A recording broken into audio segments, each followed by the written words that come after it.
Are we on?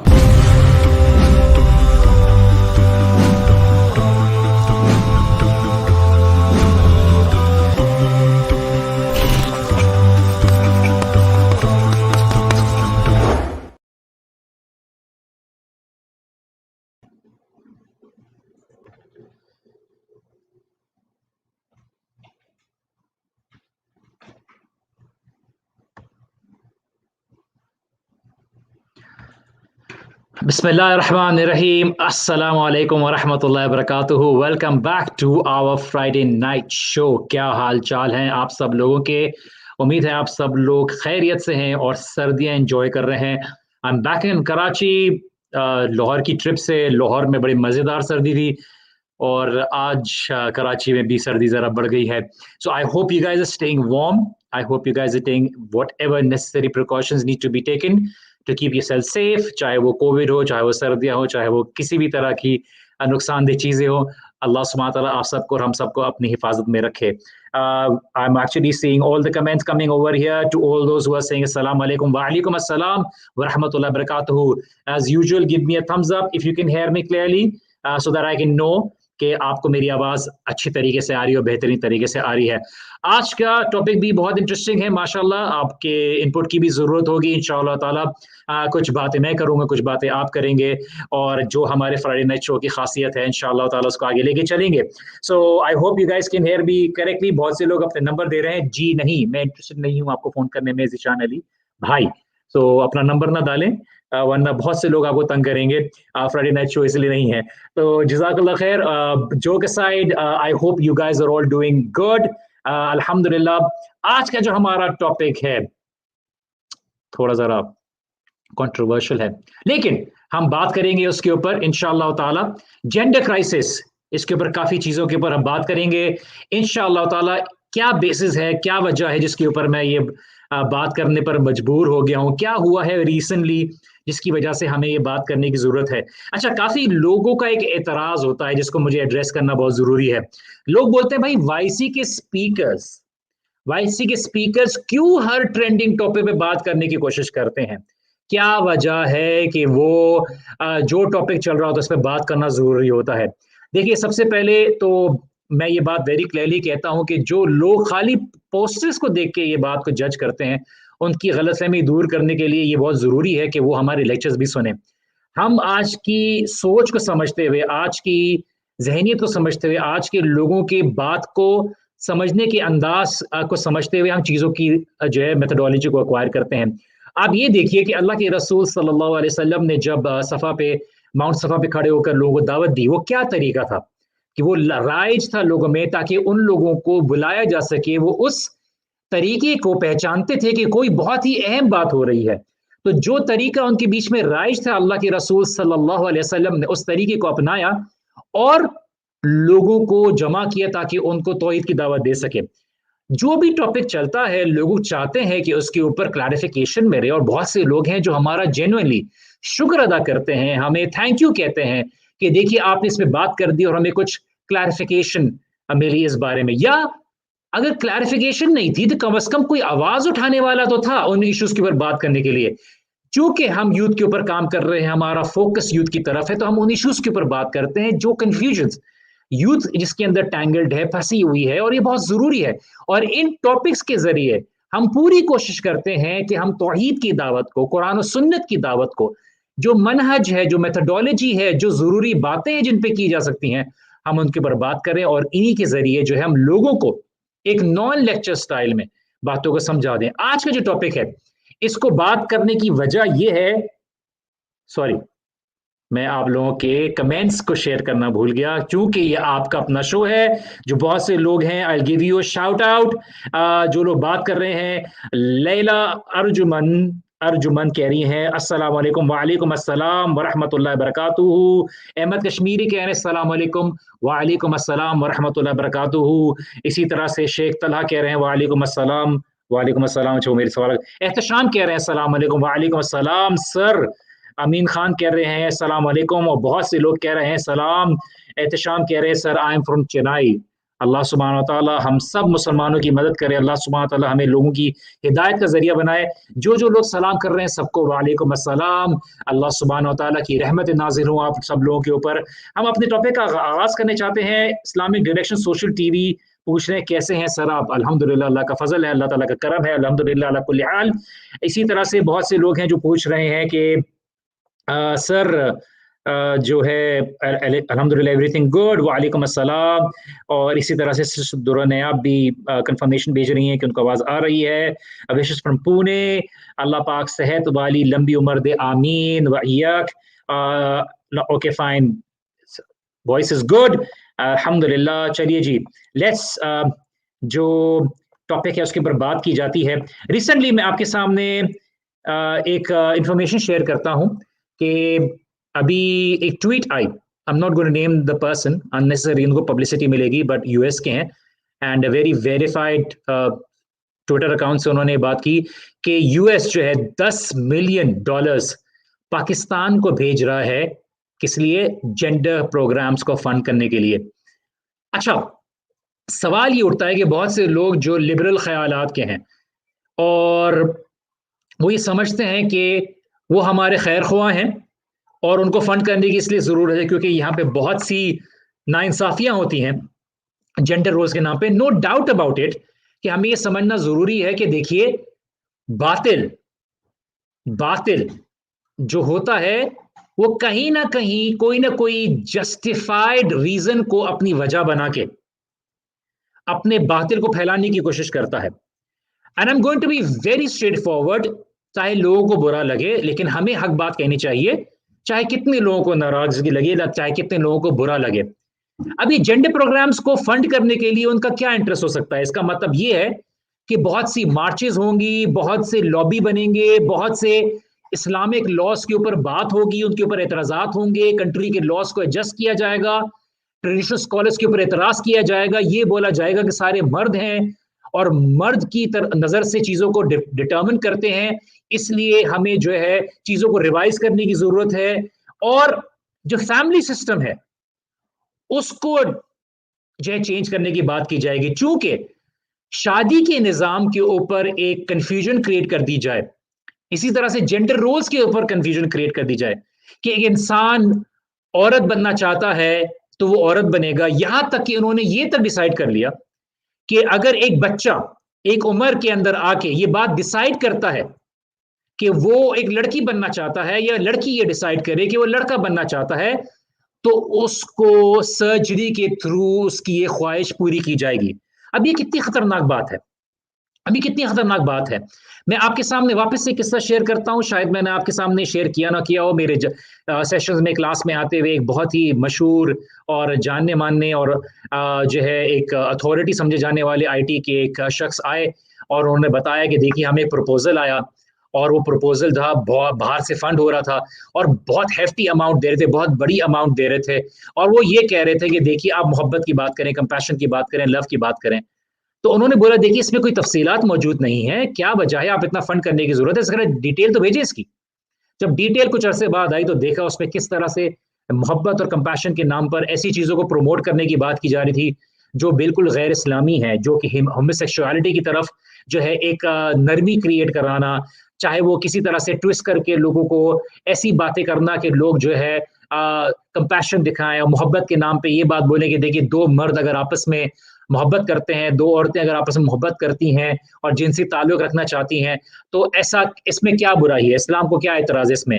तो ये $10 million जो पाकिस्तान को फंड हो रहे हैं, इसमें क्या एजेंडा है, ताकि देखिए आप ये बात तो समझिए कि आपके सामने जो आपके ट्रेडिशनल स्कॉलर्स उनके ऊपर एतराज उठाया जाएगा, उनकी तालीमात को मॉक किया जाएगा, चूंकि वो ओपनली इस्लाम की तरफ उंगली नहीं उठा सकते तो शख्सियात के ऊपर हमला किया जाएगा।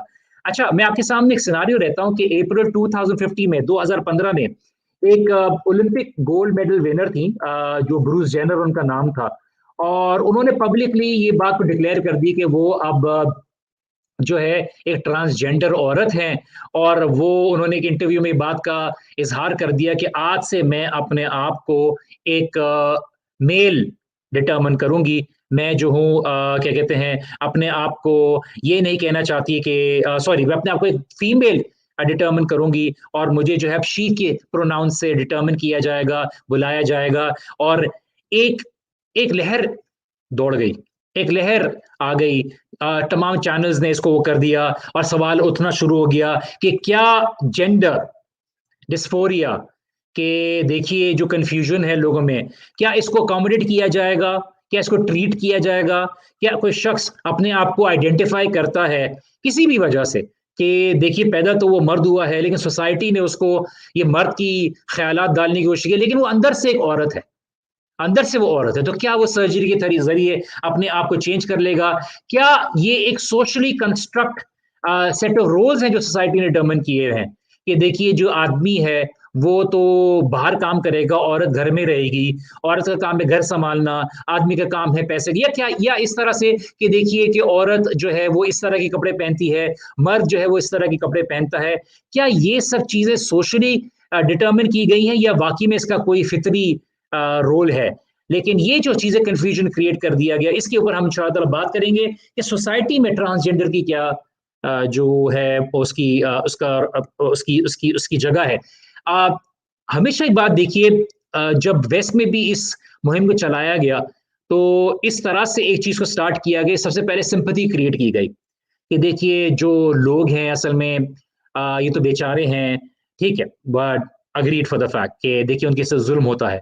पहले उनके मुतालिक जो है उनके उनसे रिलेटेड जो है सिंपैथी क्रिएट की गई, देखिए उनके साथ जुल्म होता है, जी जुल्म होता है, अब उनकी जुल्म के लिए आवाज उठानी चाहिए, ठीक है, जुल्म की आवाज उठानी चाहिए। अब जुल्म के साथ आवाज उठाते उठाते उनके मुतालिक एक्सेप्टेबिलिटी को क्रिएट कर दिया गया, और आहिस्ता आहिस्ता मैं बात कर रहा हूँ होमोसेक्सुअल्स की, मैं बात कर रहा हूँ सेम जेंडर मैरिज की, मैं बात कर रहा हूँ सेम जेंडर लव की, और आहिस्ता आहिस्ता जब एक सिंपैथी क्रिएट हो गई, नरमी क्रिएट हो गई उस जस्ट कॉज के नाम पर, एक राइट कॉज की, जस्ट भाई जुल्म हो रहा है, उनको अनफेयरली जज किया जाता है, उनके ऊपर जुल्म किया जाता है, उनको बुली किया जाता है, ऐसा नहीं होना चाहिए। जब एक सीढ़ी पार होगी तो उन्होंने क्या किया कि आगे जाके बोला कि देखिए ये तो एक नेचुरल चीज है, तो लोगों के लिए एक्सेप्टेबिलिटी बहुत आसान होगी, यहां तक कि टेक्सास जैसी कंजर्वेटिव जो स्टेट है उसमें भी इसको कहीं ना कहीं जगह मिल गई।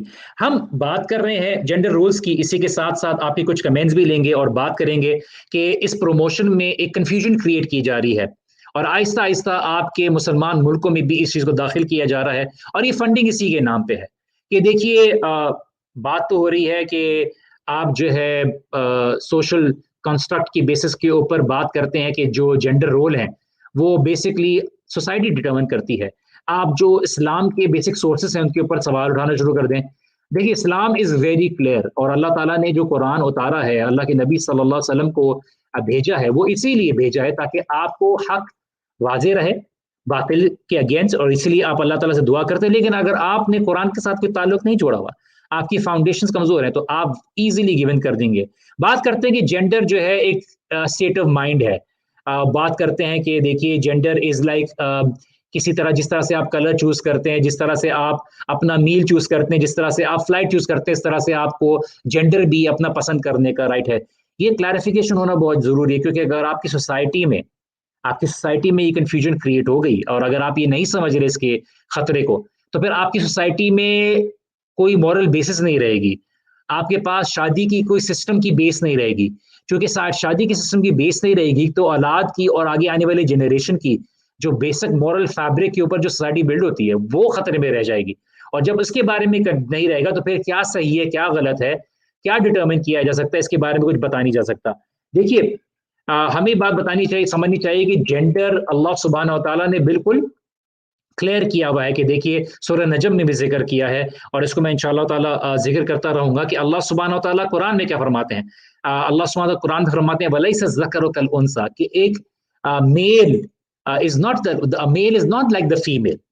और अल्लाह सुब्हानहू व तआला ने सूरह नजम में भी ये बात जिक्र की कि देखिए अल्लाह सुब्हानहू व तआला वो है, अल्लाह सुब्हानहू व तआला वो है जिसने मर्द को पैदा किया और औरत को पैदा किया, कि ज़कर को पैदा किया और उनसा को पैदा किया।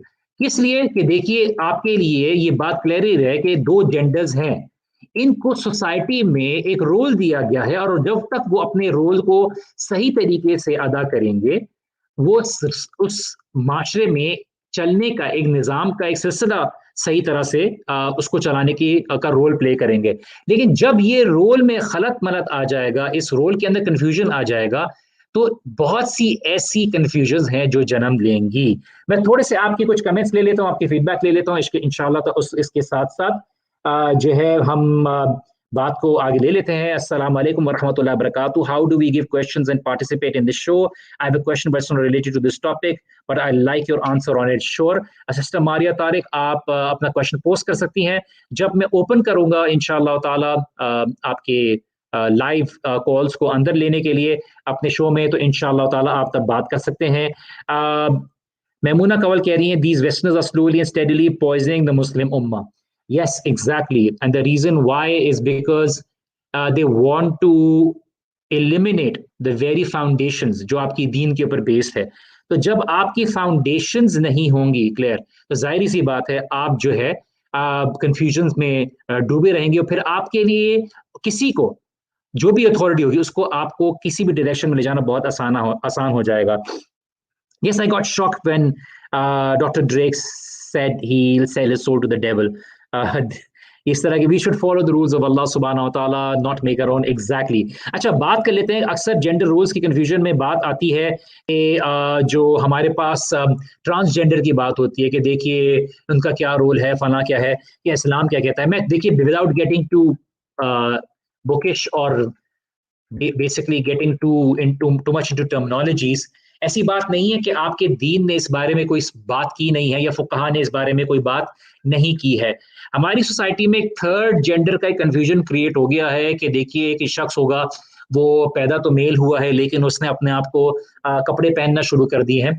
एक तो ये बेसिक लोगों के अंदर है, लेकिन वो तो बेसिकली चाहता है अंदर से कि वो फीमेल है, तो वो क्यों नहीं अपने आप को इस तरह से एक्सप्लोर करे।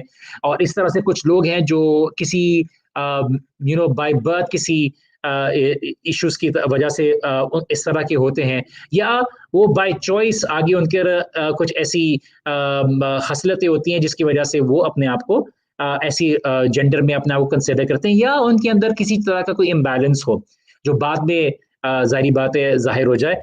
इस्लाम में जो मुखन्नसात और खुन्सा का जो टर्म यूज़ किया जाता है, अल्लाह के रसूल सल्लल्लाहु अलैहि वसल्लम ने अहादीस में जो मुखन्नसात का जो अल्फाज इस्तेमाल किया, मुखन्नसात वो मर्द हैं जो कहते हैं ना कि अपने आप को ड्रेसअप करते हैं फीमेल्स की तरह। तो हदीस में तो मुखन्नसात का वर्ड आया, मुखन्नसात जो फीमेल्स की तरह थोड़ा उनके अंदर इंक्लिनेशन है, वो अपने आप को फीमेल्स के कपड़े पहनते हैं, अपने आप को फीमेल जो है जेंडर में डालने की कोशिश करते हैं। तो ये बाय बर्थ तो एक मेल जेंडर के अंदर शामिल है, लेकिन वो अपने आप को फीमेल अंदाज को अपनाने की कोशिश करते हैं। अल्लाह के रसूल सल्लल्लाहु अलैहि वसल्लम ने उनके ऊपर पहले ये बात की कि अल्लाह सुब्हानहू व तआला ने लानत भेजी है। हम तो सबसे पहले कैटेगरी बात करते हैं जो खुन्सा है। खुन्सा दोनों जो वर्ड है, ये अरबिक वर्ड में खनसा से है। मैं वापस से ये बात कह रहा हूँ कि मैं एकेडमिक नहीं होना चाहता, मैं सिर्फ आपके सामने एक बात कह रहा हूँ कि ये देखिए फुकहा ने और जो स्कॉलर्स ऑफ फिक हैं उन्होंने इसके बारे में कैटेगरीज डिफाइन की है कि देखिए ऐसे लोग जो बेसिकली बेंट होते हैं इस जेंडर कन्फ्यूजन की तरफ। एक तो होता है कि वो बेसिकली इस तरह के कहते हैं ना अपने ऊपर ऐसा लिबास ओढ़ते हैं जो बेसिकली ऑपोजिट जेंडर का होता है, imitation of the opposite gender. In the same manner ऐसी औरतें भी जो मर्द की तरह बनने की कोशिश करती हैं। इट्स वेरी क्लियर कि अल्लाह के रसूल सल्लल्लाहु अलैहि वसल्लम ने उनके बारे में बुखारी मुस्लिम में जैसे बात कही हुई है कि अल्लाह के रसूल सल्लल्लाहु अलैहि वसल्लम ने कहा कि अल्लाह सुब्हानहू व तआला ऐसे लोगों को के ऊपर लानत भेजता है कि जो लोग ऑपोजिट जेंडर की इमिटेशन करते हैं। ये तो एक बात हो गई कि हदीस के अंदर मुखन्नसात के क्या वर्ड आए हुए हैं। और जो हम यहाँ पे बात करते हैं कि सोसाइटी जैसे इंडिया पाकिस्तान है, यहाँ पे लोग जो थर्ड जेंडर है, जो ट्रांसजेंडर हैं, जिनके बारे में और कंफ्यूजन क्रिएट हो जाती है कि कोई ऐसे लोग हैं जो पैदा हुए थे बिकॉज ऑफ सब डिफॉर्मिटी, वो they don't consider as deformity, और उनको जो हिजड़ा कहा जाता है, तो उसके बेसिस पे वो कहते हैं कि देखिए जो इनके बारे में तो है, देखिए तो इनका तो कोई कसूर नहीं था, ये तो बाय चॉइस ऐसे हुए थे। ऑफ कोर्स अल्हम्दुलिल्लाह हम जब बात करते हैं कि देखिए जो बात अल्लाह के रसूल सल्लल्लाहु अलैहि वसल्लम ने कही, वो लोग जो अपने आप को फेमिनाइज करते हैं, इमिटेट करते हैं विमेन के मुतालिक, अल्लाह के रसूल सल्लल्लाहु अलैहि वसल्लम ने जो हदीस कही उसमें ये कहा क्लियरली कि देखिए अल्लाह they will not enter paradise because they try to be और दोज मैनिश वुमेन जो अपने आप को इमिटेट करती हैं मर्दों से।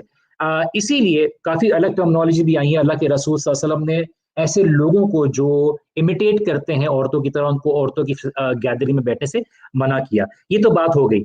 अच्छा देखिए, अब कुछ ऐसी खुनसा की कैटेगरी है जो एम्बिगुअस होती है। मिसाल के तौर पे उनके अंदर बोथ मेल और फीमेल ऑर्गन्स का वजूद पाया जाता है। इसके बारे में फुकहा ने क्या बात कही है? देखिए, मैं आपको सिर्फ एक शॉर्ट टर्म में बात बता रहा हूँ। मुखन्नसात और खुनसा, मुखन्नसात क्या है? वो लोग जो मर्द हजरात अपने आप को जो है औरतों की तरह क्या कहते हैं ड्रेसअप करने की कोशिश करते हैं, इमिटेट करने की कोशिश करते हैं, इसी तरह से वो औरतें जो मर्दों की तरह होने की कोशिश करती हैं, ये तो कंप्लीटली इम्परमिसिबल है without getting into too much detail. लेकिन जब बात आती है खुनसा की, जिनके अंदर जो हम समझते हैं कि जो बाय बर्थ जिनके अंदर कोई ऐसी डिटर्मिन करने की प्रॉब्लम होती है, इसके बारे में क्या सोल्यूशन है? तो इस जेंडर कंफ्यूजन के बारे में बात करता चलूं। देखिए, वो है जिनके अंदर बोथ मेल और फीमेल ऑर्गन्स का वजूद पाया जाता है। फुकहा ने क्या कहा कि देखिए उसके जो प्रोसेस था कि बहुत से ऐसे, इमाम हनीफा के पास अगर आप फुकहा की किताब में देखें, जो फिक़्ह की किताबों में देखें जो स्टूडेंट्स लिखी है, इसी तरह से इमाम शाफई हैं, तो इमाम अहमद बिन हंबल हैं, कि जो यूरिनेशन का प्रोसेस है कि किस ऑर्गन से, अगर बोथ ऑर्गन्स आर देयर तो क्या उसके अंदर चीज भारी है। मिसल for instance, is the female reproductive element more heavier or the male reproductive element more heavier, from which part the person is actually urinating, and from that element if the person is going to be determined कि उसका gender क्या है। कभी कभार ऐसा ही होता है कि देखिए जैसे स्कॉलर्स ने नरेट किया कि वो अन्नहु खालक़ ज़ौजैन ज़कर वल उनसा, सूरह नजम की बात जो थी कि देखिए इन क्लैरिटी है सो वैसे दो ही जेंडर। उसके अलावा कभी कभार कोई डिफॉर्मिटी की वजह से कुछ ऐसा हो सकता है कि जो हम कैटेगरी बात कर रहे हैं खुनसा की, जिसमें खुनसा अल मुश्किल कहते हैं बेसिकली उसको, कि उनके अंदर एम्बिग्युइटी होती है, मेल फीमेल दोनों ऑर्गन्स पाए जाते हैं, उसमें जो चीज एलिमेंट ज्यादा भारी होगी ऑफ कोर्स उसको उसी जेंडर के ऊपर डिटरमिन किया जाएगा। तो ये जो एजेनेसिस वाली बात होती है कि देखिए उनके अंदर बाय बर्थ इस तरह की डिफॉर्मिटी है, तो इन एनी केस जो रिप्रोडक्टिव एलिमेंट उनके अंदर हावी होगा उसी बेसिक एलिमेंट को, या जो रिप्रोडक्टिव एलिमेंट उनके अंदर पाया जाएगा उसी बेसिक एलिमेंट के ऊपर उनको डिटरमिन किया जाएगा। अगर उनके अंदर बोथ मेल और फीमेल सेक्सुअल ऑर्गन्स मौजूद हैं तो जाहिर सी बात है उनको एक एम्बिगुअस खुनसा की बात की जाती है, मीनिंग उनके अंदर एब्सेंस ऑफ कुछ एक इम्बैलेंस है। और इस कैटेगरी में जो भी फुकहा है उन्होंने बेसिक ये कहा गया है कि अगेन कि उसमें जो ऑर्गन है जो ज्यादा एक्टिव है, जिसमें डिटरमिन किया जाएगा कि कौन से ऑर्गन से वो यूरिनेट करता है, बेसिकली उसी के बेसिस पे उनको डिटरमिन किया जाएगा। But without getting into too much of academic detail, I just want to mention this to you guys that अल्लाह सुब्हानहू व तआला ने हमें बहुत सी चीजों में आंसर्स दिए हैं, बहुत सी चीजों में बात की गई है। जहां तक मर्द की बात की गई है, जहां तक औरत की बात की गई है, they are not in competition with each other. Unfortunately हम ये बात को मेंशन करना जरूरी समझते हैं कि लोग अपनी अथॉरिटी को, अपने रोल को, अपने इस सिस्टम को लोगों के ऊपर नाफिज करने के लिए, उनके साथ नाजायज काम करने के लिए जो है, या उनके ऊपर जुल्म करने का इसका फायदा उठाते हैं। अगर अल्लाह सुब्हानहू व तआला ने मर्द के ऊपर कोई जिम्मेदारी दी है, मर्द के ऊपर कोई अथॉरिटी दी है किसी वजह से, देखिए एक फैमिली का सिस्टम, एक निज़ाम है कि अल्लाह सुब्हानहू व तआला निज़ाम चलाया, निज़ाम के अंदर एक हेड होगा और वो हेड अपनी मनमानी करने के लिए नहीं है, उस सिस्टम को सही तरीके से चलाने के लिए है। उस सिस्टम में उसकी बीवी भी बहुत इंपॉर्टेंट रोल प्ले करती है, मर्द भी बहुत इंपॉर्टेंट रोल प्ले करता है, औलाद भी बहुत इंपॉर्टेंट रोल प्ले करती है। इस अथॉरिटी कव्वाम को बनाना, कव्वाम से मुराद ये है कि उसकी रिस्पॉन्सिबिलिटी है कि वो इंश्योर करेगा कि मैं अपनी बीवी को वो बेसिक नेसेसिटीज प्रोवाइड करूं जो मेरी सतात के मुताबिक है, मैं औलाद को वो सही तरबियत, वो दीन की तालीम, वो दुनिया की और जिंदगी की जरूरियात वो उसको मैं हैंड ओवर करवाऊं, जो उसको मतलब दूं, जो उसके लिए सर्वाइव करने के लिए और बेहतरी जहनी, इमोशनली और फिजिकल नशोनुमा के लिए बेहतर है। ये नहीं है कि वो अपनी औरत के ऊपर ज़ुल्म करे, उसको मारे, मुझे हक है, मैं तुम्हें जैसे चाहूँ ट्रीट करूँ, तुम्हें चाहिए मेरी फर्माबरदारी करना, चाहे मैं तुम्हारे साथ ज़ुल्म करूँ, नाइंसाफ़ी करूँ, मैं हूँ जो द अथॉरिटी हूँ खुदा के बाद, मैं जैसे चाहे करूँ। ऐसी सिचुएशंस में अनफॉर्चुनेटली हमारा लॉ जो क्या रोल प्ले करता है, ये भी बहुत ज़रूरी है। और इन वजूहात की बिना पर लोगों को ये मौका मिलता है कि वो इन वजूहात के बीच पे एक टॉक्सिक सोच को वजूद दे रहे हैं। वो ये है कि देखिए, ऑल मेन आर ट्रैश, ऐसा नहीं करना चाहिए, शादी नहीं करना चाहिए। रिसेंटली एक वीडियो रिलीज हुआ और बीबीसी ने अनफॉर्चुनेटली इसको रिलीज किया है और उसमें खतीजा रदियल्लाहु अन्हा के ऊपर बात की गई है। और ये बड़ा मिसकोटेड, कॉमनली मिसकोटेड एलिमेंट है कि वो ये बात बताते हैं कि देखिए खतीजा रदियल्लाहु अन्हा की क्या थी, और वो एक सही बातों में मिक्स कर देते हैं ऐसी चीज को जो जस्टिफाई करने होता है अपने नैरेटिव को। सबसे पहले हम ये बात देखें कि जो लोग हमें सुन रहे हैं कि खतीजा रदियल्लाहु अन्हा जिस जमाने में उनका एक रोल को सामने रखा जाता है, वो सबसे पहले इस्लाम से पहले का है, ठीक है, उसमें कोई इतराज नहीं है, बहुत सी चीजें अभी भी परमिसिबल हैं।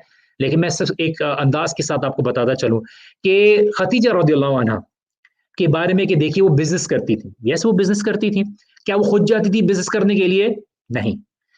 उनको बिजनेस करने के लिए जो हायर करती थी कि लोग उनके बिहाफ पे बाहर जाएं, वो खुद बाहर नहीं जाती थी।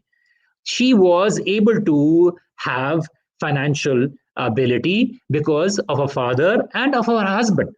बट अनफॉर्चुनेटली जब उनको 2 दफा विडो हुई, तो उन्होंने ऑफ कोर्स अपना बिजनेस की जो आगे करती थी, जो भी जाके शाम की तरफ उनके बिजनेस को लेके आते थे उनके बिहाफ पे, जो शेयर होल्डर्स होते थे, काफी लोगों ने उनको धोखा दिया because it is highly patriarchal society. और उसकी वजह से उनके साथ क्या हुआ कि काफी ऐसे लोग थे जिन्होंने उनके साथ मुनाफा भी खाया और उनके साथ धोखा किया। जब अल्लाह के रसूल सल्लल्लाहु अलैहि वसल्लम ने ईमानदारी का मुजाहरा किया और जब खतीजा रदियल्लाहु अन्हा के स्लेव ने जब उनको बताया कि देखिए इनकी ईमानदारी और बरकत भी है और किस तरह से इन्होंने लोगों के साथ में किया और लेके भी मुनाफा ज्यादा है, तो खतीजा रदियल्लाहु अन्हा की जो कजन थी नफीसा, उन्होंने उनको एडवाइस की कि देखिए आपको ऐसा शख्स नहीं मिलेगा जो ईमानदार भी है और अच्छे कैरेक्टर वाला भी और हया वाला है। वो किस तरह से कि रसूलुल्लाह सल्लल्लाहु अलैहि वसल्लम ने हया फील की कि उनसे जाके अपनी अर्निंग लें और दूसरे बंदे को भेज दिया था। अब ये बात पोर्ट्रे की गई है बीबीसी की वीडियो में कि वो तो शादी ही नहीं करना चाहती थी, लेकिन उनको जब एक ऐसा शख्स मिला जिन्होंने उनके ख्यालात तब्दील कर दिए, एक्सेट्रा एक्सेट्रा एक्सेट्रा, और उन्होंने खलत सलत किया चीजों को without even quoting reliable scholars. Now when the professor सल्लम became a prophet, he announced prophethood. What was the role of Khadija radhiyallahu anha? Was she becoming a problem for Rasulullah sallallahu alaihi wasallam? Was she going out publicly? Was she demanding? What kind of elements are we picking and choosing from the life of Khadija radhiyallahu anha? आप ये बात जानिए और ये बात सोचिए कि Khadija रदियल्लाहु अन्हा ने इतना सपोर्ट किया फाइनेंशियली, इमोशनली, हर लिहाज से, फिजिकली रसूलुल्लाह सल्लल्लाहु अलैहि वसल्लम को, that she actually pass away due to malnutrition। क्योंकि जब पूरा बॉयकॉट हुआ था और उसमें अल्लाह के रसूल सल्लल्लाहु अलैहि वसल्लम ने अपनी स्टांस को कायम रखा था, अबू तालिब ने उनको सपोर्ट किया था, सब ने बनु हाशिम को बॉयकॉट किया था, उस परेशानी की वजह से, तबीयत की वजह से खतीजा रज़ियल्लाहु अन्हा went to certain extent. Was she going out? Was she demanding stuff? What was her role? What was the role of Fatima रज़ियल्लाहु अन्हा? देखिए, हम ये बात नहीं कह रहे कि औरत के लिए किसी भी हालत में काम करना बाहर जायज नहीं है। Yes, she can. If she needs to support a family, if she can ease the burden of her husband, और अगर वो कोई ऐसे माहौल में अपनी प्रायोरिटीज को, औलाद की तरबियत को कॉम्प्रोमाइज ना करते हुए अगर वो बाहर जाती है और इस एनवायरमेंट जहां पे उसके लिए फितने का नहीं होता और जेंडर के सामने एक्सपोज होने वाला मामला नहीं होता, फितने वाली बात नहीं होती, वो अपने शोहर की, अपने घर की अमानत का ख्याल रखती है, is completely okay with that as long as she is not disobeying Allah subhanahu wa ta'ala, और of course काम ऐसा ना हो, but compromising by saying कि नहीं, demeaning the role of playing the role of maintaining a house, इसको belittle किया जा रहा है कि नहीं, क्या औरत इसी काम के लिए रह गई है? देखिए, बहुत बड़ा इंपॉर्टेंट रोल है एजुकेट करने के लिए। जब एक फैमिली स्ट्रक्चर को तोड़ दिया जाएगा, उसके अंदर डाउट क्रिएट कर दिए जाएंगे, तो फिर एजुकेट करने की रिस्पॉन्सिबिलिटी किसके हाथ में आ जाएगी? स्कूल्स के हाथ में। और अनफॉर्चुनेटली यही हो रहा है। और जब स्कूल्स के हाथ में आ जाएगी तो स्कूल्स को कौन कंट्रोल कर सकता है? स्टेट कंट्रोल कर सकता है, करिकुलम वही डिक्टेट करेगा। और इसकी बिना पर वो जज आएंगे, जहन की जो है जहन साजी करेंगे, वो दिमाग बनाएंगे लोगों का कि देखिए बच्चों को, ताकि अपने एजेंडा के लिए आगे ले सकें।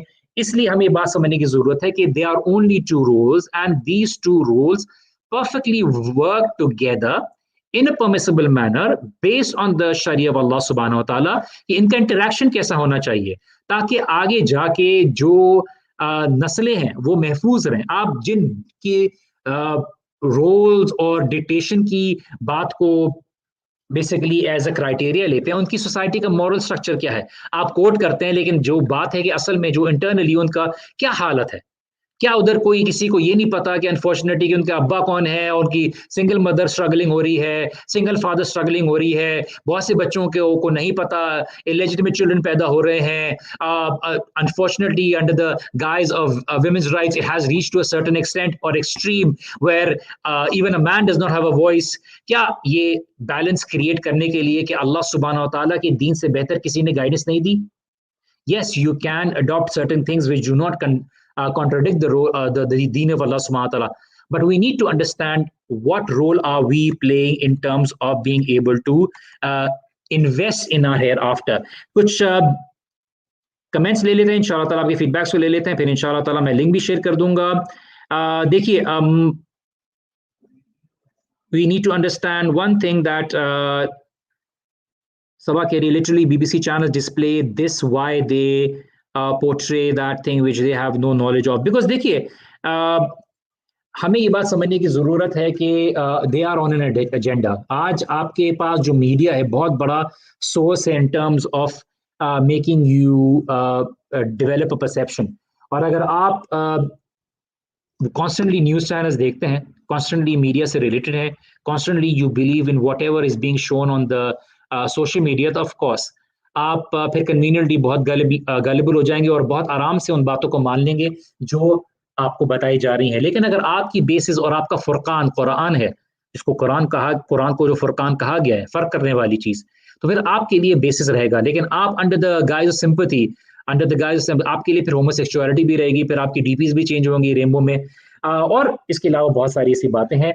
And let's just take you guys on call. I'm about to share in order to be able to take some of your views. Please अपनी बात को बहुत ही अच्छे अंदाज से, बहुत ही पढ़े लिखे अंदाज से शेयर कीजिएगा।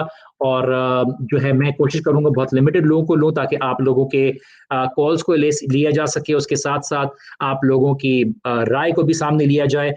So the link is now in the comment section.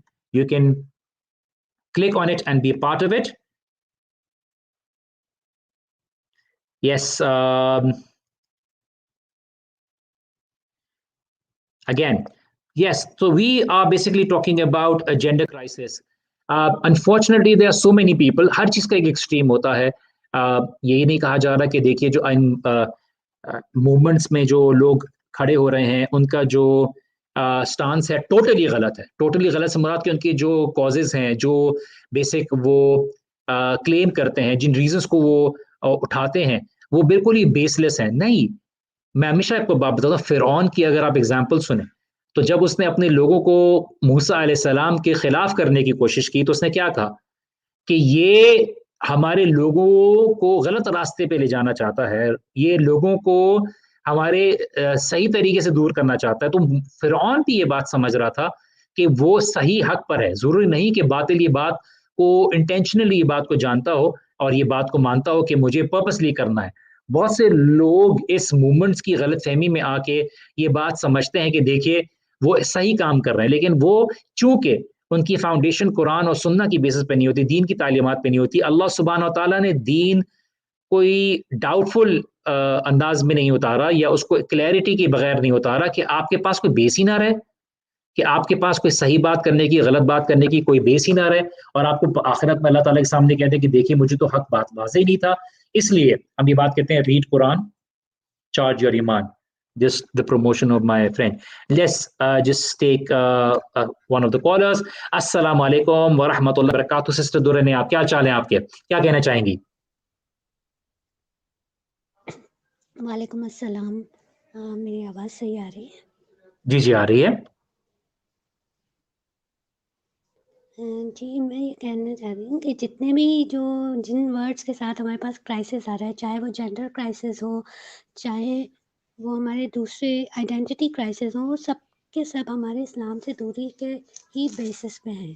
हमारे पास जो इस्लाम हमारे लिए एक कंप्लीट लाइफ़स्टाइल के तौर पर आया, इसको एक कंप्लीट लाइफ़स्टाइल के तौर पर, कंप्लीट कोड ऑफ कंडक्ट के तौर पर हमें अपनी ज़िंदगी में शामिल करना था, उसको हमने बिल्कुल एक रिचुअलिस्टिक दीन बना दिया है। वो भी सिर्फ़ वो रिचुअल्स जो हमारे जो है वो कल्चरली एक्सेप्ट किए जाते हैं। इस सूरत में हमारे पास हर जेंडर का एक रोल कंप्लीट हमारे पास कुरान मजीद में बहुत सी सूरतों में हमारे पास पूरा हर किसी का रोल, हर चीज़ वाज़े तौर पर बता दी गई है। ज़रूरत हमें सिर्फ़ उसके समझ के पढ़ने की है। इसके उसमें अगर हम वेस्ट के आइडियोलॉजी को अगर हम एक्सेप्ट कर रहे हैं, तो वो इसी तरीके से के हमारे पास आ जाता है कि अगर हम उसको दुनियावी नज़र से देखें, तो हमारे पास अगर कोई एक ऐसा इन्वेंटर आता है, वो अपनी इन्वेंशन हमारे पास लेके आए और उसके सामने एक बंदा जिसको उसके बारे में कुछ मालूम ना हो और वो खड़े होकर ये कहे कि इसके हैंडलिंग का ये तरीका जो आप बता रहे हैं, वो सही नहीं है, मैं आपको बताता हूँ उसको किस तरीके से चलाना है। तो हम सब हमारा रिएक्शन कि ये तो बिल्कुल पागल हो गया है, ये किस तरीके की बात कर रहा है? जिसने इस चीज़ को बनाया है, जिसने इस चीज़ को इन्वेंट किया है, उसे इसकी हैंडलिंग का, उसके सारे रूल्स एंड रेगुलेशंस उनको मालूम होने चाहिए। तो यही चीज़ हम इस्लाम के बारे में भी यही है कि हमारे लॉज़ जो हमारे क्रिएटर ने हमारे लिए बनाए हैं, जो हमारा खालिक है, वो हमें ज़्यादा बेहतर बता सकते हैं या एक मैन मेड लॉ हमें सही तरीके से बता सकता है कि हमें कैसे चलना है और क्या करना है। अच्छा, तो सिस्टर दुर्रनी, यही आप चीज़ है मेरे चूँकि ये बात तो हम और दूसरी चीज़ जी, जी। मैं ये बात करना चाह रहा था सिस्टर दुर्रनी, आप देखिए हम बात तो ये बार-बार अपने शो में कह चुके हैं, लेकिन बहुत से लोग हैं जो ये बात बोलते हैं दीन बताता है, लेकिन आपको नहीं लगता कि जो इस तरह की मूवमेंट या इस तरह की कन्फ्यूजन्स हैं, इसमें हम लोग भी कुछ लोग रोल प्ले कर रहे हैं? मिसाल के तौर पे अगर हम बात करते हैं कि जो फेमिनिज़्म के नाम पर फितना उठ रहा है, इसको और बेस देता है मर्द जो गलत बयानी करते हैं, दीन को मिसकोट करते हैं और अपनी अथॉरिटी को मिसयूज़ करते हैं। इसी तरह से आयात को अपनी फ़ेवर में इस्तेमाल करते हैं। यहाँ तक कि देखिए वो चाहे वो शराब पीते हों, चाहे वो हर तरह के बुरे काम करते हों, चाहे नमाज़ ना पढ़ते हों, लेकिन 4 शादियों की बात तो उनको बिल्कुल समझ में आती है। इसी तरह से बहुत से ऐसे लोग हैं जो अपने मियाँ होने को घर की जो हेड होने को इसको मिसयूज़ भी करते हैं। तो ये जब चीज़ें होती हैं तो क्या ये और इन चीज़ों को बेस नहीं देती हैं और वजूहात नहीं देती हैं? कि आपका क्या ख़्याल है इस पे?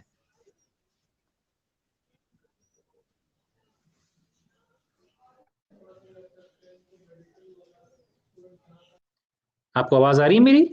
आई थिंक सिस्टर दुर्रे ने आपकी बात जो है वो अधूरी रह गई और उनको शायद मेरी आवाज़ नहीं आ रही थी।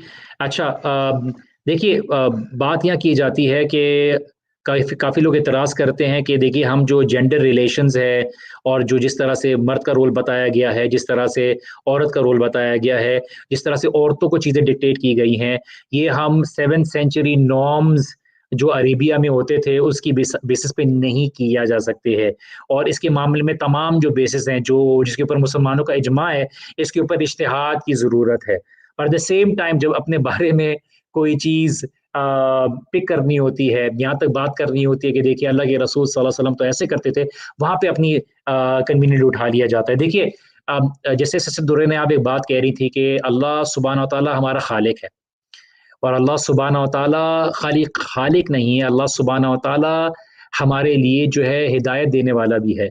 हमें हिदायत से मुराद ये कि हमें किस तरह ज़िंदगी गुज़ारनी है।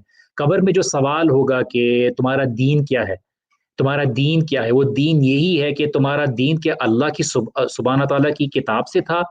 अल्लाह सुब्हानहू व तआला की उतारी हुई जो आयत थी उसकी बेसिस पे तुम्हारी ज़िंदगी गुज़ारने का तरीका था और जो तुम्हारे रसूल हैं सल्लल्लाहु अलैहि वसल्लम के सुब्हान तआला के रसूल हैं, उनके तरीके पे चलने का था या तुमने जो ज़िंदगी के तरीके थे, लोगों की बताई हुई तरीकों पर अपने आप को गुज़ारना शुरू किया। तो क्या वजह है कि ये सवालात के बारे में बार बार हमें बताया जाता है कि अपना दीन अल्लाह सुब्हानहू व तआला की तालीमात पर हो, अल्लाह के रसूल सल्लल्लाहु अलैहि वसल्लम की तालीमात पर हो। हम एक और कॉलर को लेते हैं इंशाअल्लाह ताला, उनके व्यू को लेते हैं। सिस्टर ज़ैनब तौकीर, अस्सलाम वालेकुम व रहमतुल्लाहि व बरकातहू। सिस्टर ज़ैनब, क्या चाल है आपके, क्या कहना चाहेंगी? वालेकुम अस्सलाम। अल्हम्दुलिल्लाह जी, ठीक-ठाक। मुझे बेसिकली अपनी मेरी फ्रेंड है, मैं फर्स्ट ईयर में हूँ, मेरी फ्रेंड जी, है, जी, मैंने उसकी कंडीशन के बारे में बात करना था जी, क्योंकि जी। मैं खुद उसको लेके बहुत परेशान हूँ क्योंकि वो मेरी काफ़ी क्लोज़ फ्रेंड है। हुँ, एक्चुअली उसको वो लड़की है लेकिन वो लड़कियों की तरह रहना नहीं चाहती, वो हुँ, एज़ अ बॉय रहना चाहती है, वो खुद हुँ। को बॉय समझती है, व्हाई उसके इज़ अच्छे दैट? सिस्टर खासे Zainab, why is that? Why do you think, since आप उनकी बहुत करीबी दोस्त हैं, तो ऐसा क्यों करना यस चाहती हैं कि वो पैदा तो फीमेल हुई हैं लेकिन एक मर्द की तरह ज़िंदगी गुज़ारना चाहती हैं? Actually, she was in depression, but unfortunately, in that depression, she listened to the music of BTS, hmm, and she thought कि BTS ने उसके डिप्रेशन को कम किया। वो कहती है कि अगर वो ना होता तो वो जिंदा ना होती। और अच्छा। As BTS they are feminism, वो हुँ, फेमिनिस्ट है। तो हुँ, जहाँ तक मुझे लगता है कि ये चीज़ उसको अट्रैक्ट की है कि अगर आपका जेंडर लड़की है, तो आप लड़के में तब्दील कर सकते हैं। हुँ, उसके अच्छे खासे लंबे बाल थे, उसने काट के बॉय कट कर ली और सही, उसको घर से इस चीज़ की परमिशन नहीं थी, सही, बट उसने ऐसा किया और वो खुद सही। को बॉय कहती है। वो मुझे भी कहती है कि मुझे लड़की ना कहा करो। अच्छा, तो जो एक्चुअली आप उनकी दोस्त हैं, तो क्या उनका इंटरेस्ट भी अब लड़कियों में है बनिस्बत लड़कों के, या सिर्फ़ लड़का बनने का नहीं, सिर्फ़ ख़्याल है? नहीं, वो खुद को लड़कों की तरह समझती हैं। I mean she is not a lesbian, लेकिन वो खुद को नॉर्मल लड़की कहती है, लेकिन सॉरी, आपकी क आवाज़ कट रही है। ये उसके थॉट्स प्रॉपर लड़कों वाले नहीं हैं। अच्छा, देखिए, आई पर्सनली बिलीव कि ये वाला जो केस आप बता रही हैं, आई थिंक जैसा आपने कहा कि बिकॉज़ शी वाज़ मोर और less very much depressed and confused. I think family की तरफ से बहुत सी ऐसी प्रॉब्लम्स होती हैं, लाइफ़ में ऐसी कोई जी, प्रॉब्लम आती है जिसकी वजह से इंसान जो है इस स्टेट ऑफ माइंड में चला जाता है। एंड ऑफ़ कोर्स उस स्टेट ऑफ माइंड में जब इंसान बहुत कन्फ्यूज़्ड होता है, बहुत उसका दिमाग बिल्कुल एक कहते हैं ना, एक बहुत भरे हुए बोर्ड की तरह होता है जिसमें कोई क्लैरिटी नहीं होती, ऑर्गनाइज़ नहीं होता। तो ज़ाहिर-सी बात है, वो जिस चीज़ को सुन रहा होता है, जिस शख़्स के साथ बैठ रहा होता है, जिस तरह के लोगों में बैठ रहा होता है, तो वो ख़यालात ईज़िली उसके ऊपर हावी हो जाते हैं। तो आई थिंक आपकी दोस्त के साथ बेसिकली यही हुआ है, तो I think somebody knowledgeable needs to sit with her और उनको गाइड करने की ज़रूरत है, उनको सही तरह से बताने की ज़रूरत है। I am not sure BTS का ताल्लुक क्या है इस सब चीज़ों के अंदर, because I think it's a musical band, तो I am not very much aware of it. और नाइदर मुझे उसको मालूम करने की ज़रूरत है। इज़ इट मैं दैट सेम बैंड जो बहुत मैंने देखा लड़के-लड़के हैं, लड़की-नुमा लड़के हैं? जी, आई एम बिल्कुल, नॉट श्योर। वो लड़कियाँ नुमा लड़के हैं। जी, जी, जी। बिल्कुल। तो ख़ैर in any case I think ये प्रॉब्लम साइकोलॉजिकल है rather than her being able to have some you know clarity on this, and this is basically a result of her maybe feeling कि because she as a female is being oppressed or being not appreciated or recognized, hence बहुत से लोग ऐसे होते हैं जो बोलते हैं ठीक है हम फिर मर्द बनने के लिए तैयार हैं in order to be able to come to that particular conclusion। तो आई थिंक उनको काउंसलिंग की ज़रूरत है। वो एक कोई स्ट्रॉन्ग एकेडमिक कन्फ्यूजन वाला केस वैसा वाला नहीं है जो कहते हैं ना कि उनके पास कोई बेस होती है। It's basically psychological and she needs somebody to be able to talk to her आराम से विदाउट जी, बीइंग जज। तो उनको किसी ऐसे शख्स से बात करवाएं जो बेहतर तरीके से हो। ऐसी कोई बेदीन जो साइकाइट्रिस्ट है उनके पास भेजने की ज़रूरत नहीं, क्योंकि आजकल उन्होंने एक नया ट्रेंड स्टार्ट कर दिया अपने लिए आसान कि आप जो समझती हैं वही बने। तो कोई ऐसा हो जिसके पास जो साइकोलॉजिकल हेल्प देने की आसानी हो, as well as being able to have some religious grounds. इसको बताते हुए मैं आपको सिर्फ एडवाइस करता हूँ कि आप यूथ क्लब के जो मेन फेसबुक पेज पे भेजिए। हमारा यू मैटर का एक जो है ग्रुप है, उसमें हम जो प्रॉपर रिलेटेड केसेस हैं उसमें लोगों को एड्रेस करते हैं। अगर आपका कोई साइकोलॉजिकल इशू है, अगर आपका कोई रिलेशनशिप इशू है, तो इस सब इशू से रिलेटेड हमारे स्पीकर्स और हमारे काउंसलर्स हैं जो स्पेशलाइज्ड हैं, और उन तक आपको डायरेक्ट किया जाता है। तो if you want her to be able to meet और टॉक टू समवन, आजकल तो ऑनलाइन हो रहा है, तो आप उसके हिसाब से उस फॉर्म पे इंफॉर्मेशन भेज के कर सकती हैं। तो आप अपने यूथ क्लब, हमारे लेकिन यूथ क्लब की जो, जी बोलिए। सर एक प्रॉब्लम है कि वो अल्लाह की बात सुनना ही नहीं चाहती। मैंने खुद उसको इतनी दफ़ा मतलब कि बातों-बातों में समझाने की कोशिश की है, इस चीज़ को छोड़ के कि मैं उसकी बात को डिनाई करती हूँ, नहीं, बल्कि मैंने उसको अल्लाह से करीब करने की कोशिश की है, लेकिन वो सुनना ही नहीं चाहती। वो कहती ठीक है है, बस अभी चुप कर अगर जाओ, मुझसे कोई बात ना शख्स अगर करो। अभी दीन की बात नहीं सुनना चाहता, तो उसको किसी और अंदाज से समझा दें जो उसके हिसाब से लॉजिकल हो और सही हो। ऐसा ना हो कि वो दीन की बात पे कोई एतराज़ करके किसी खतरनाक दायरे में पहुंच जाए। जब इंसान अभी इस एक चीज़ को सुनने के लिए और समझने के लिए तैयार नहीं है, तो उनको किसी और अंदाज से समझाया जाए, या कभी कभार किसी को टाइम दिया जाए।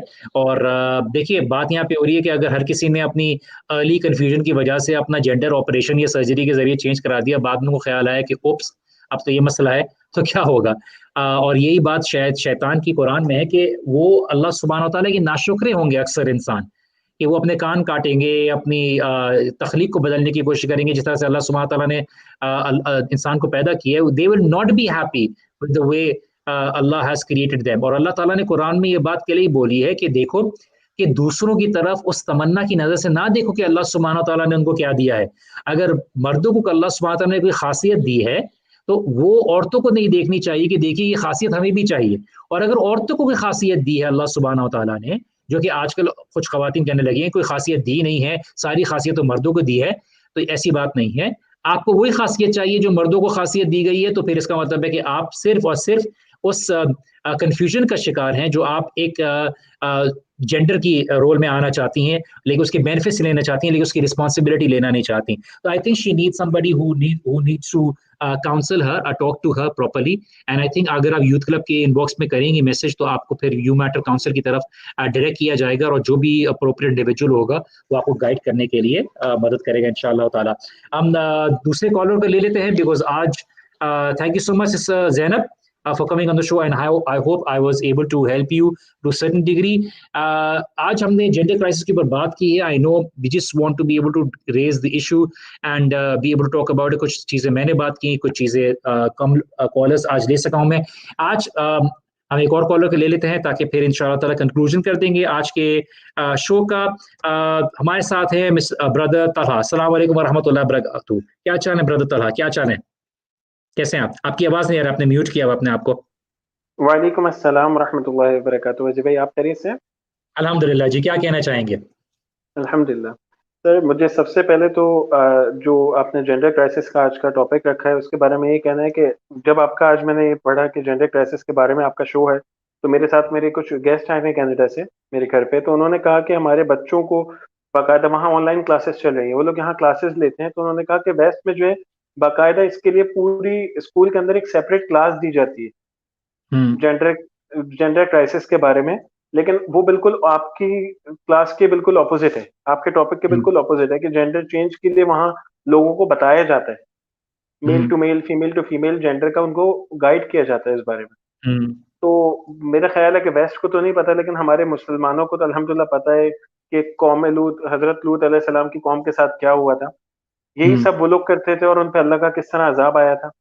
एग्जैक्टली. तो अल्लाह पाक हम सबको हिदायत दें कि हम इस रास्ते से हट जाएं और इसके बारे में दीन को पढ़ें, ताकि अगर कोई शैतान ऐसे वसवसे लेके आता है तो हम इसको दीन की रोशनी में देखें और अल्लाह के बताए हुए रास्तों पे चलें. दूसरी चीज मुझे आपके जो टॉपिक था वुमेन एम्पावरमेंट के बारे में मुझे ये बात कहनी थी कि आजकल जो लोग निकल के बैनर्स लेके और बाहर निकलते हैं, उनको सिर्फ ये सोचना चाहिए वुमेन राइट्स हमारे पूरी दुनिया के अंदर जितने मजहब हैं, हमारे अल्हम्दुलिल्लाह दीन इस्लाम में जितने वुमेन राइट्स दिए हैं औरत को, वो किसी मजहब के अंदर नहीं. अच्छा तलहा भाई, मैं यहाँ पे एक बात कहना चाहूंगा. आप बिल्कुल सही करें, आपको पता है कि मैं आपकी बात से बिल्कुल सहमत हूँ. देखिए अल्लाह ताला ने तो दी है, तो लेकिन मसला यहाँ पे यह है कि वो ये बात बोलते हैं कि क्या हमारे मदरजात दे रहे हैं क्या वो राइट जो अल्लाह ताला ने दिए हैं दीन में. यहाँ पे जो मसला आता है ना, बोलते हैं देखिए दीन से तो कोई बात ही नहीं कर रहा ना, यहाँ तो मर्दात ही नहीं दे रहे, यहाँ पे तो वो जो बात अपनी फेवर में होती है वो ले लेते हैं, और जो फेवर में नहीं होती है उसमें कहीं ना कहीं सलत मलत करके कुछ ना कुछ कर देते हैं। तो ये बात पे आप कितना क्या कहना चाहेंगे, इसके ऊपर क्या रोशनी डालना चाहेंगे? देखिए, इसके ऊपर मैं ये कहूंगा कि ये चीज इंसान के अपने घर से शुरू होती है। हम्म। मैंने एक साहब को देखा कि उन्होंने, मैं खुद उनको जाती तौर पे जानता हूँ। हम्म। उन्होंने कहा कि मैं अपने बच्चों को ज्यादा नहीं पढ़ाऊंगा, बेटियों अच्छा। को, बेटों को पढ़ाऊंगा। ये चीज घर के अंदर से अब वुमेन के ऊपर ये चीज शुरू हो जाती है, कमी और हम्म। ज्यादती के बारे में। बेसिकली हम्म। हम ऐसे माशरे में रह रहे हैं कि जहाँ जो है ना वो जहेज को जो है वो वैल्यू दी जाती है औरत हम्म। के लिए, और जो हम्म। विरसा है उसके अंदर उसको वैल्यू नहीं दी जाती। जो दीन के अच्छा। अंदर मना किया गया है जहेज, उसकी वैल्यू देंगे, और जो विरसे की विरासत की जहाँ बात आ जाती है वहां औरत का कोई हक नहीं है। अच्छा, तला भाई, मैं एक बात कहना चाहूंगा, मुझे बताइए कि आपने भी क्या ऑब्जर्वेशन रही है, सिस्टर से पूछता तो जरा वो रहता कि जब जहेज की बात आती है तो अक्सर ये प्रेशर क्या उस दूसरे घर की खवातीन की तरफ से आता है या मर्द हज़रात की तरफ से आता है? मेरे अंदाज के मुताबिक ये खवातीन की तरफ से ही आ रहा होता है, जो मर्द हज़रात को भी पुश करती हैं कि देखिए ये जहेज के लिए ये डिमांड करें, ये डिमांड करें, या आप कहते हैं कि मेरी सोच में कोई गलती है, तजुर्बे में कोई गलती है? सर देखिए, ताली दोनों हाथों से बजती है, औरतों की तरफ से भी प्रेशर आता है, लेकिन कुछ जहाँ पे मैंने देखा है कि घर के अंदर उनके खानदान के अंदर औरतें बहुत कम है। ये मेरा जाती एक्सपीरियंस है कि उनके हम्म। खानदान के अंदर औरतें कम है, लेकिन वो दूल्हा जो है वो डिमांड कर रहा है। हम्म। वहां ये जहेज एक लानत है, इस चीज को सोचा नहीं जाता। देखिए, हम्म। मैं आपको बता रहा था कि मैं एक ऐसे साहब को जानता हूँ जिन्होंने कहा कि मैं अपनी बेटी को पढ़ने नहीं दूंगा। ठीक है, हम्म। उन्होंने नहीं पढ़ने दिया, लेकिन बाद में उनके घर में जब डिलीवरी थी तो वो फीमेल डॉक्टर को ढूंढ रहे थे। सही अगर बात है। औरत को पढ़ाएंगे नहीं तो फीमेल डॉक्टर क्यों ढूंढ रहे हैं जब आप औरत को पढ़ाने के हक में नहीं है? सही। ठीक है, एक चीज।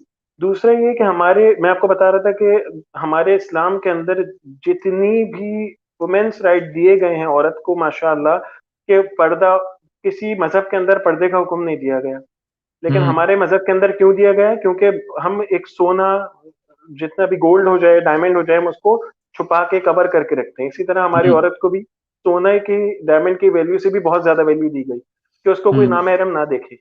हम्म। और वो औरत को मना किया गया है कि कुछ अपना बनाव श्रृंगार ऐसा ना करो कि आप जो हम्म। है वो मर्दों से शबाहत आपकी आए। और इसी तरह हम्म। मर्दों को कहा गया कि आप जो है औरतों जैसी शबाहत ना लाओ, आप गोल्ड ना पहनो, मर्द पे सोना हराम कर दिया गया।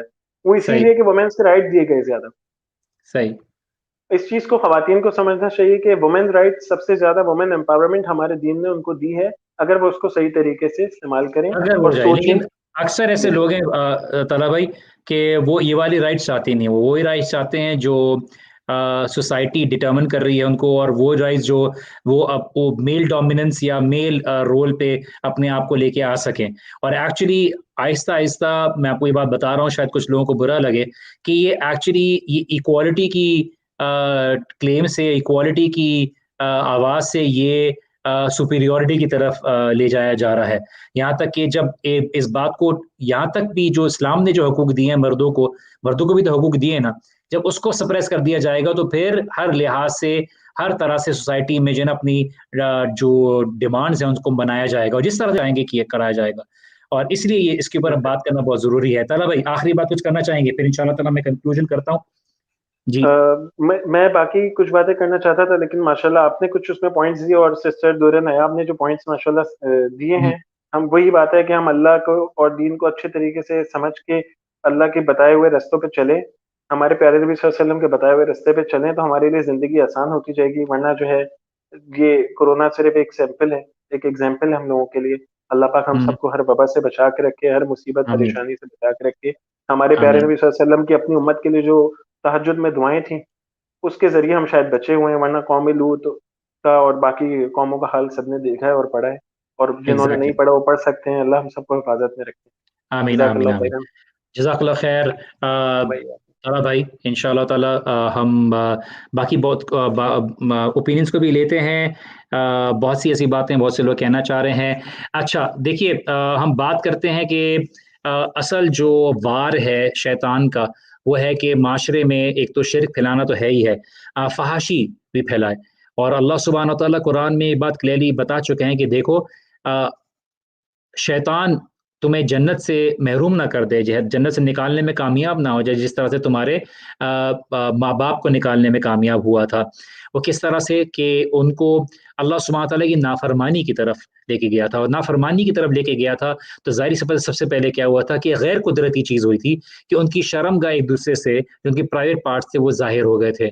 और ये बात देखिए, जो शैतान का वार है ना, कि कहीं पे भी अल्लाह सुब्हानहू तआला की नाफरमानी हो रही होगी तो वहाँ पे फ़हाशी का एक बहुत बड़ा रोल होगा, वो फ़हाशी को दरवाज़ा खोलती होगी। बहुत से ऐसे मर्द हज़रात हैं, और मैं आ रहा हूँ अब मर्द हज़रात की तरफ, कि वो बहुत उनके पर ये उनको उनको ये ब्लेम जाता है कि वो इस बात को प्रमोट करते हैं कि इस माशरे में फ़हाशी फैले। और वो क्या है वजह है कि एक तो ये कि वो अपने खुद के घर में अपनी बेटियां हो गई, अपनी बहनें हो गई, अपनी जो है ना क्या कहते हैं बीवियां हो गई, इन सबको जो तालीम देनी होती है हया के मामले में, वो इसके ऊपर गौर नहीं करते। और वो इस बात के ऊपर गौर नहीं करते कि देखिए इससे आपके घर ही महफूज रहेगा, और आपके घर में किस तरह के खतरों का जो वार है उससे आपके घर महफूज रहेंगे, वो इस बात के ऊपर ख्याल नहीं रखते।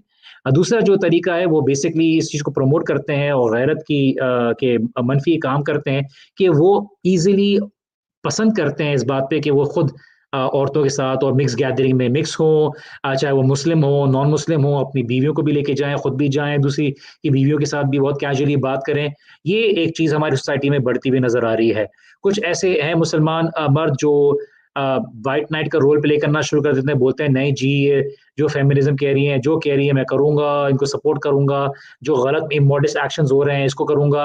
अब कोई क्राइटेरिया नहीं रहा कि भाई ये भी सही है, भाई वो भी सही है, इसको भी सही है, भाई सही भी सही है, तुम्हें कौन होता है क्रिटिसाइज़ करने। लेकिन हाँ, जब बात दीन की आती है वहाँ सारे आ जाते हैं मौलवी के नाम पे गालियाँ देने के लिए, बुरा-भला कहने के लिए।